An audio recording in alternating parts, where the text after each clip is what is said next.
guys, welcome to my first episode on my new podcast called Sit Down. So basically on this podcast I'm just going to be talking about random stuff, random topics, motivation, how my life just changed from the blink of an eye, and it's going to be interesting. So every week on Thursday I'll be releasing a new episode, and sometimes my husband will be joining me, and on other days I'll just be on my own because he's usually busy at work. So today I'm going to share with you how my life just changed drastically last year, the year of 2023. So I'm just going to give you a glimpse of how just everything started. So my husband applied for a DV lottery in 2021. By then just met him in 2020, end of 2020. So when he shared with me, there is this program which is run by the American Embassy, and I've applied. I want to relocate to the US. I didn't take him serious, I thought he was just joking. Not that he was joking. I knew he had applied, but then I didn't put much thought into it because I just thought that it's not possible. Because I've heard stories of people who have been scammed, people have tried it out and it didn't work. So when he told me, I was just like, oh really? Okay, that's good. All the best. And they brushed it off. And then we even forgot about it. We went about our own things. We would go for work, I would go for work. And then in 2021, it traveled out of our country. By the way, our country is Zambia, our home country is Zambia. So it traveled out of the country, and on his way back from where he had traveled to, he received a notification from the immigration saying he had been accepted. He had been granted the lottery visa. He was among the people who were selected. So he called me, was like, Memory, I've been selected. I'm like, bruh. I didn't believe him. I was like, oh, okay, that's nice. And in that moment, I didn't think much about it because I would just always brush it off. I don't know, just this part of me would think maybe he's lying, or I'm like, okay, that's good, congratulations, and I forgot about it. So when he came back, because when he called me, it was at the airport. So when he came back, he showed me, and that's when I believed. I was like, oh wow, okay, this is good, So now he started waiting for them to call him for interviews. So that notification came in 2021. 2022 May. So now I started waiting for them to call him for interviews. So he waited from May of 2022 until 2023. Nothing was happening. May, we reached December 2022. There was no feedback, and at that moment, he even just gave up. He was like, I don't think I've been selected, because when he was applying, he had made a mistake somewhere. And these people are very detailed, and they do everything by their rules. And in the DV lottery application form, they indicated that if you just forget out any important information among those that they had outlined, you will be instantly disqualified. So at that moment, when it was in December and there was still no feedback, December of 2022, he thought, they've just left me, because he was in one of the groups where people would post, I went for interviews, I've been given the visa, I'll be traveling out, I'm going to this state, trying, those kind of things. And he just thought maybe they've left him out, until we crossed over into 2023 in January. That's when he got a notification saying his interview will be in May of 2023. So you should prepare for the interviews, you should prepare the documents. So when he told me, he was like, Memory, at that point we were not even yet married. So I was like, oh wow, so you'll be going and you're coming to remain. And he was like,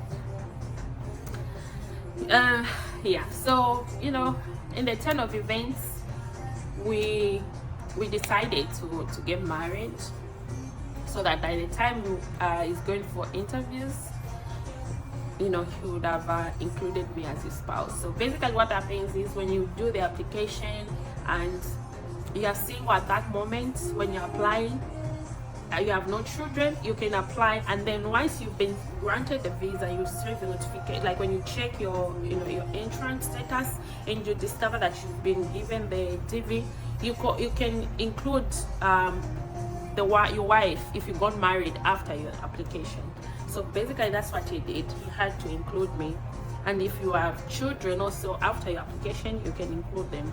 So we had to to just speed up everything, the whole process. We got married, and we just decided we're not going to have a grand wedding, and we just went to Civic Center in Lusaka. That's where we had our wedding, just with few family members and close friends. So that's how he added me to his DV lottery. And at that time my life just changed. I remember growing up, I it was always a dream of mine, relocating abroad, even just through sponsorship, like school, getting a scholarship. I would admire my friends, like maybe we're in the same class at college, and they would just be like, I'm leaving the school, I'm traveling abroad for school, and I'll be like, God, when is it going to be my time? When is this going to happen to me? So it was just like a dream of mine. Even when just somebody would ask me, would be like, Memory, what's your dream vacation? I would be like, Miami, US. And I remember one time when I was very little, I was arguing with my sister, my older sister, and I was crying. I don't know what had happened, but we fought, and I was like, you know what? The way you're treating me like this, one day I'm going to travel out of Zambia, and I'm going to take care of all of you.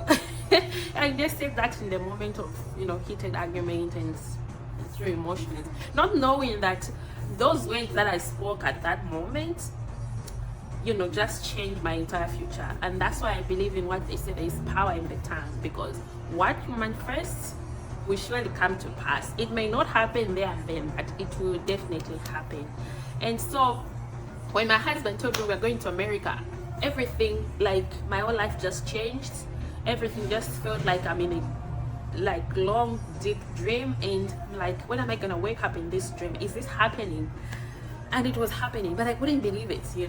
It's that point where like you just wake up and everything has changed. And that's what happened, because in 2022 I had just lost my father in September of 2022.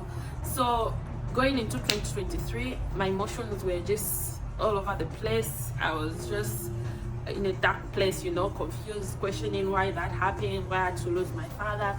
So even when you was telling me that, I was excited, but then I was like, is this really happening? Then I started now looking back and wishing. I'm like, I wish my dad was still here, because he would be so proud of me right now, because he would know that my daughter spoke this into existence. Because growing up, I always used to say, Dad, one day I'll travel out of Zambia.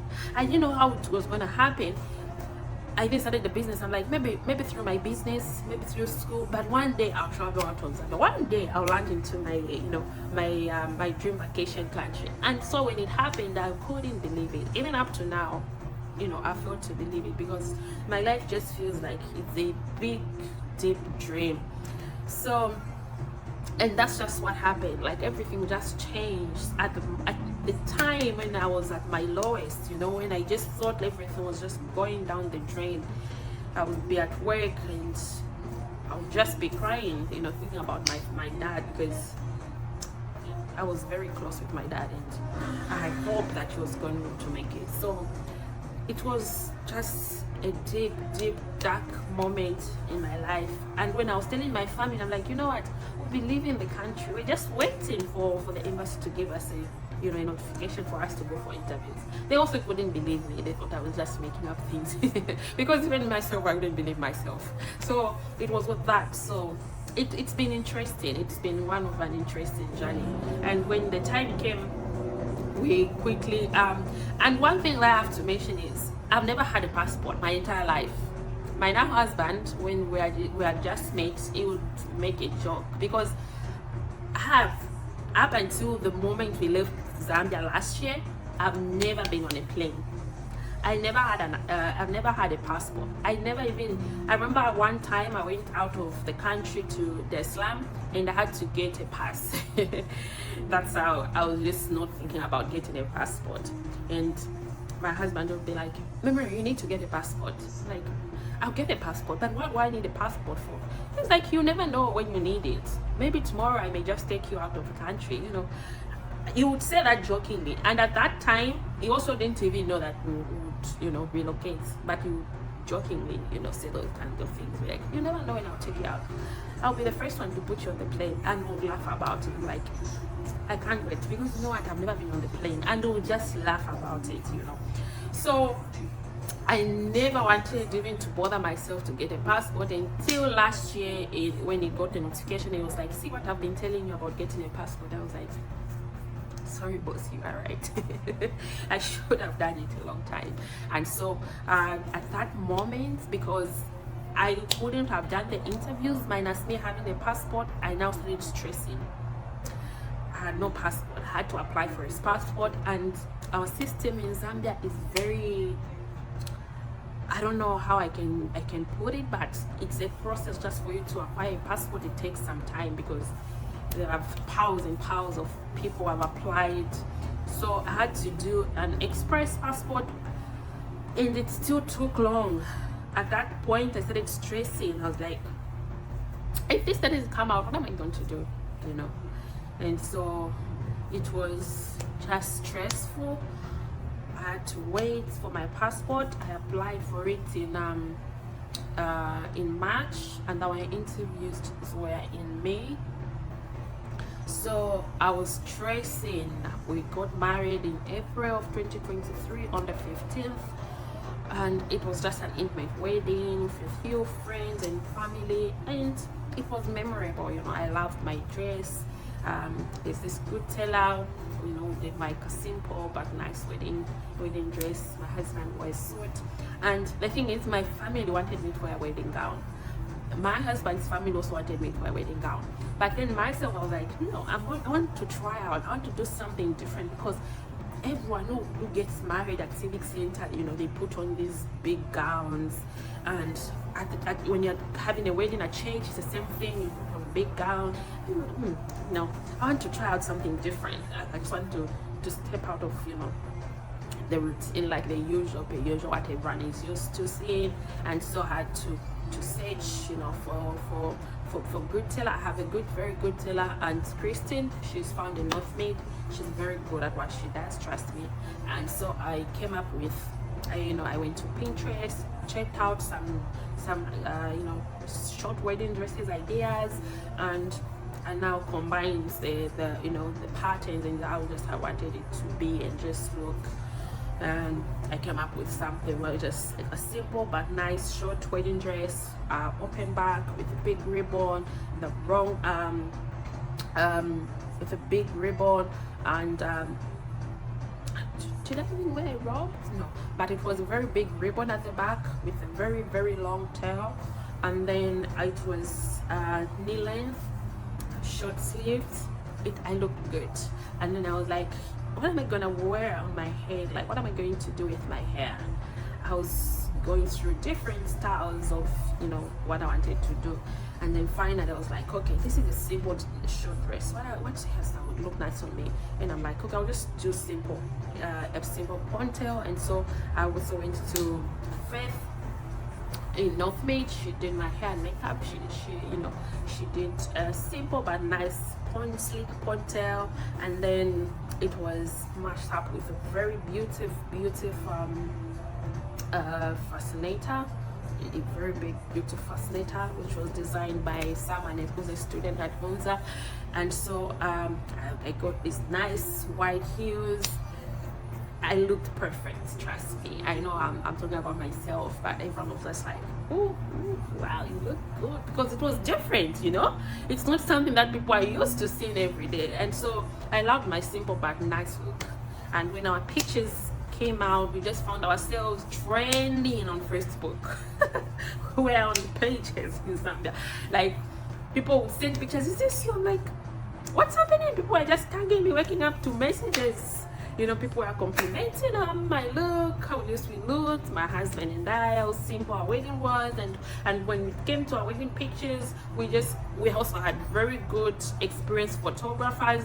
They did everything. Like, they showed us what to do, where to stand, where to go. It was at Civic Center, but our pictures, you know, looked a bit different from what others, like the usual, you know, Civic Center background. It looked interesting. And then when it came to we went for lunch. We had lunch at Seaside. That's what we had arranged for lunch, like for us to have lunch with our family, you know, my family, my husband's family. And we just had a simple setup there. And then we saw that they have horses there, you know, they have a very big ground where they usually host polo. So we took pictures there, me and my husband, by the horses, and the photographers would like position us here, and the horses would be in the background. We would stand on the other side, the horses would be there. It just looked so fine, like the pictures looked perfect. And so that's just how like everything just started falling into place. I later discovered that I was pregnant. Actually, when I was getting married, I was pregnant. So yeah, so I was pregnant, leaving my country, Zambia, relocating to the States of America, you know, getting married. Like, everything happened at one time, and it was just like a dream that I'm still, you know, reliving, like a dream that I'm still trying to wake up from, that it's happening, that it feels like a dream. And so yeah, so basically that's what I'm going to talk about today. So watch out for my next episode, where I'm going to share out more about this process. So this podcast is going to be interesting because I'll just be talking about random stuff. You know, I've also touched on the topic of the DV lottery, how you know what to expect when you go for your interviews, the things you need, how to fill out your DS260 form, sorry, and just how we came to America when traveling, how I felt on the plane for the first time. So it's gonna be a, you know, different topics. So next one, I'm gonna talk about how my experience was on the plane for the first time. So please don't forget to click that button and subscribe so that you don't miss out my next episode. Thank you so much for tuning in. Invite your friends and look forward to this interesting journey that I've started, and hopefully, you know, you get to learn one or two things and you get motivated and just try to push yourself out of your comfort zone. So thank you so much for watching, and see you next time. Bye.